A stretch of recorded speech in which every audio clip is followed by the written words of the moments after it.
I am pleading to these employers. You are a barrier to some of us who have knowledge that we can bring. Maybe I'm the next inventor of something that is desperately needed in Finland. And I was never given the opportunity to come forward. Exactly. It may not be me, it may be somebody else. Hello, fans and viewers of Emilight. Welcome back to watch another discussion with a fellow immigrant on the challenges that immigrants face in Finland. So let's welcome our guest for today's discussion. Hello, Mr. Tamgree. Welcome to Emilight Show. Hello. Please can you briefly introduce yourself to us? I am Tamgree, King Asta Musoro, and as you already said, I am an immigrant here in Finland. I've lived in Finland for more than 10 years. Okay, more than 10 years. Yeah. What kind of challenges do you face as an immigrant in Finland? The first challenge, which I think is also the most common, is a three-letter word with an S at the end, jobs. Okay. So J-O-B and S. So I don't know if it's proper to define a career by the type of job you have. Yeah. But in the sense of that, if you have spent 5, 6+ years in a certain field of study and you graduate, have several engineering degrees, it's obvious that you should work as an engineer, not as a street sweeper. And it doesn't mean that you don't have the skills to sweep the street. Yeah. It just means that you have spent a lot of time investing your time, your treasure, and in some cases even your life in trying to be an engineer. So it's normal that you go and put that knowledge to work in engineering, rather than going to the street where you cannot exercise all the knowledge that you have acquired. Let me ask, if you have acquired some of these degrees and you're unable to find a job in those areas of study? Actually, I'm an engineer in 3 different fields. Oh, wow. Can you just tell us maybe 1 or 2 of the degrees? Prior to my arrival in Finland, I had a diploma in electronics and telecommunication. When I came here, I acquired in Metropolia a bachelor's degree in information technology, of which I specialize in embedded systems engineering. Wow. What was surprising for me was that it's even required as part of your program, a study program, it's required for you to have a certain experience in industry or in the field. Like work placement and something like that. Internships and so on. So which is a requirement for graduation. But even that is difficult for you to get it in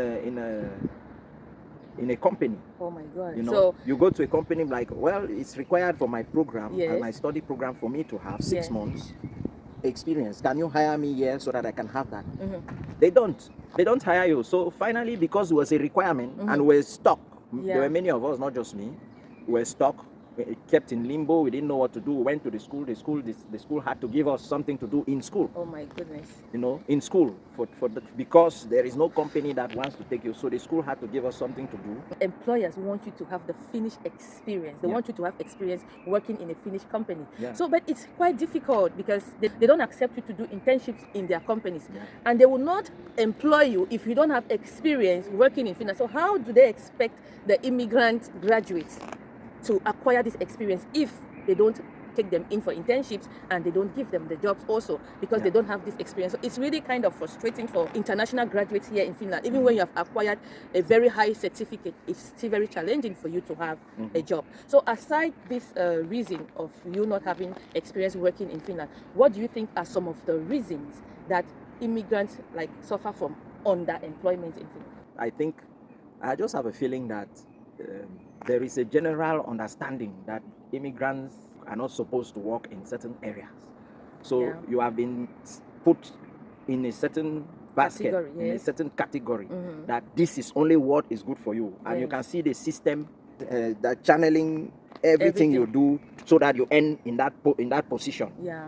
You know, because many of us, we come here with degrees already. I came here with degree and even work experience. I worked in a company, a real company, for 2 years. I had experience. I even had training abroad in Germany. So when I came here, I applied for a job in one company. They said, no, we want experience after you have studied in Finland. I was like, what is the difference between experience and experience? So our experience should have a geographical location. You know, that where it is valid here and it's not valid there. At least tell me, this company specializes in this, but what you did does not suit our specialties, so it's not enough experience to suit this job. That I will understand, but don't tell me generalize that, oh, we don't want that experience, we want but the one that is here. So me, in that sense, I would prefer that the companies should look at aptitude, not experience, because now the field of engineering, of especially electronics and things that of this IT field is moving so fast. For example, if I go, I'm studying AI, this artificial intelligence and machine learning. So if I go now, let's say I graduate and I have a certificate and I'm going to look for a job, they'll be like, bring 5 years experience. You cannot be asking for 5 years experience in that field, because there will be very few people who can have. So now that goes to the next point. So the next point is restrictive requirements. So these requirements are introduced in a way that it feels like they are introduced to restrict certain people. Because at the end of the day, I still find that people are employed who I think, in my own thinking, maybe I'm wrong, but I'm thinking they are more mediocre in the field than I am. Because I have had one experience with, even with a fellow student. This job was advertised in the school email system. Was advertised for students, for embedded students. One of them, in a conversation, said, oh, I got an employment in that program that was advertised, that company. I'm like, you did? Say, yeah. How did you do that? Because I also applied and I was not even called. I was not even called, even an email, even a response to my application, nothing. But she was surprised. She was so surprised, like, really? Because she has been coming to me with her problems for you. So she thought that I was better than her, and she got the position and I didn't. We have had this report that in Finland, the employers invite you for interview based on your name, and based on your nationality. So when they see that your name is not a Finnish name, and you are not maybe from Europe or from America or Canada, they don't call you for interview. Especially with the African immigrants, this is very serious problem, that they don't even call you for interview, even if you have the highest qualification among all applicants. That could be the reason why you were not called for that interview. But irrespective of the reason, I think that it goes to my point that says that employers should be looking for aptitude.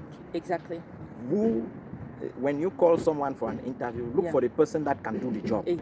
Some of these jobs are not exactly as the requirements that you're asking. There are some things that you need someone who can improvise, who can think outside the box.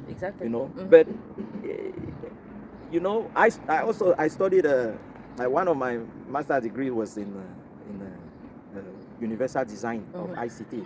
So it's a field that you are looking to design things that are inclusive, that include everybody. So we design products like electronic things and so on, or apps, come up with apps that can help people with disability to read stuff, access things on the internet and so on. So, and I think there is an EU law on that says that all websites should be inclusive, that they should have a language, they should have a certain type of font size, they should be readable, they should be written in a font that can be read with a screen reader, so that the blind people can also use it. If you design a computer that is required as a tool to do some research, and a blind person can't use it, it means whatever knowledge that blind person have will not be put to use, because that is a barrier. It's a constraint. So what if that blind person is the one that has a solution to the problem? And he does not have a way to express it. So we design stuff so that people can express their knowledge and use their skills. Of all the knowledge. Bring it to the service of mankind. So I am pleading to these employers. You are a barrier to some of us who have knowledge that we can bring. Maybe I'm the next inventor of something that is desperately needed in Finland, and I was never given the opportunity to come forward. It may not be me, it may be somebody else who, because that opportunity was not given, the person will take that knowledge. We take that knowledge, maybe perish, or maybe take it to another country, like many immigrants. Or maybe it will just disappear. Because many people, out of frustration, they just get frustrated and you know. Yeah, exactly. And they just decide like, okay, let me just stay. There's no way. I've tried in this system. And like, the system makes you to feel like you're stupid. Yeah. Yes, it feels like you feel like you're worthless, you're Yeah. useless. Yeah. Whereas you are so useful, just that you're not given that opportunity to prove yourself. Yeah. I think in UK and in other countries, they give you aptitude test for you to prove yourself, prove your skills. Yeah. And if you can do the job, then they take you in. Yeah. I think Finland should also adopt that system. Yeah. That's like one of the recommendations you are giving to employers. Yeah. Okay, to immigrants who are suffering from underemployment. What advice can you give them on how to deal with this underemployment problem? Before I will attempt to give any advice, if at all there's something that I can advise, I want to say, usually people say language barrier, they say language barrier. Language barrier is not an issue.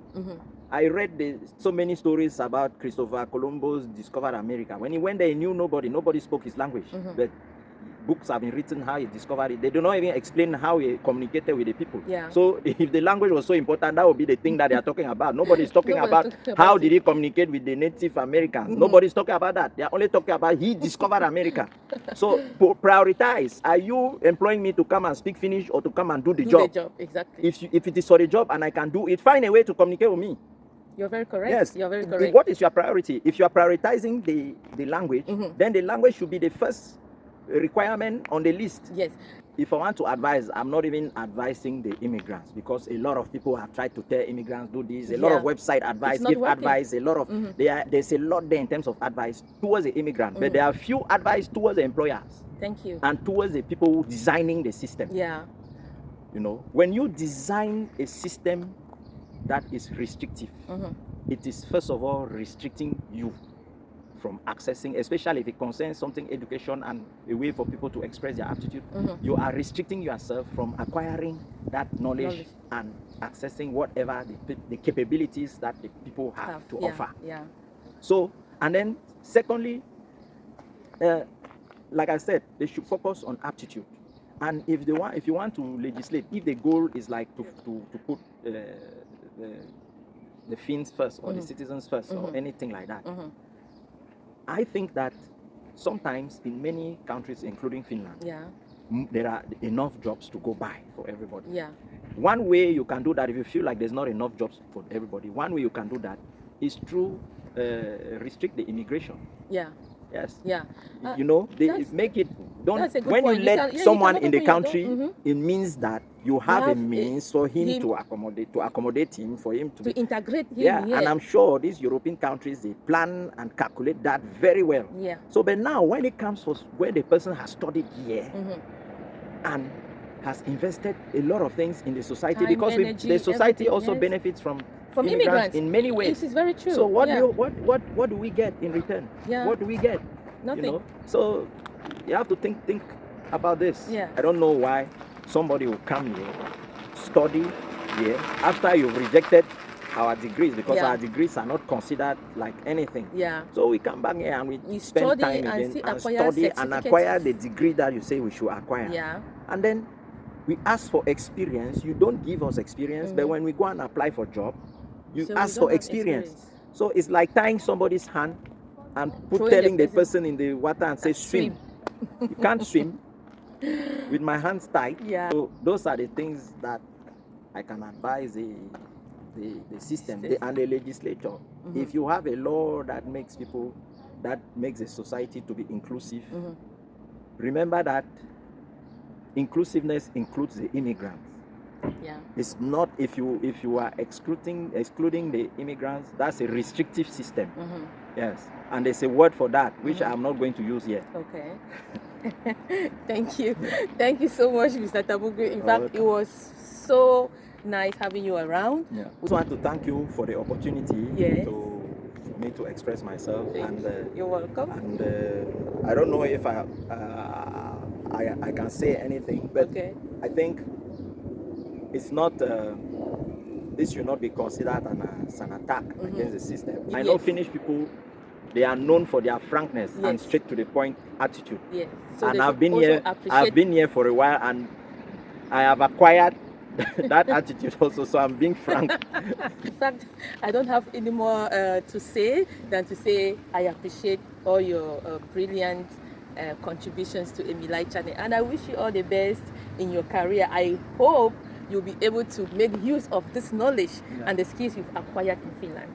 I hope so too. Okay. And I hope that at least someone is listening that will make the difference, if not for me, for other people. Yeah. Thank you so much. We hope and we pray that things will be different in the nearest future for immigrants in Finland. And for the viewers, thank you so much for staying put with us, and keep watching Emilight channel. Comment and share, and please, if you have not subscribed, don't forget to do so. Thank you. Yeah. Bye. Bye.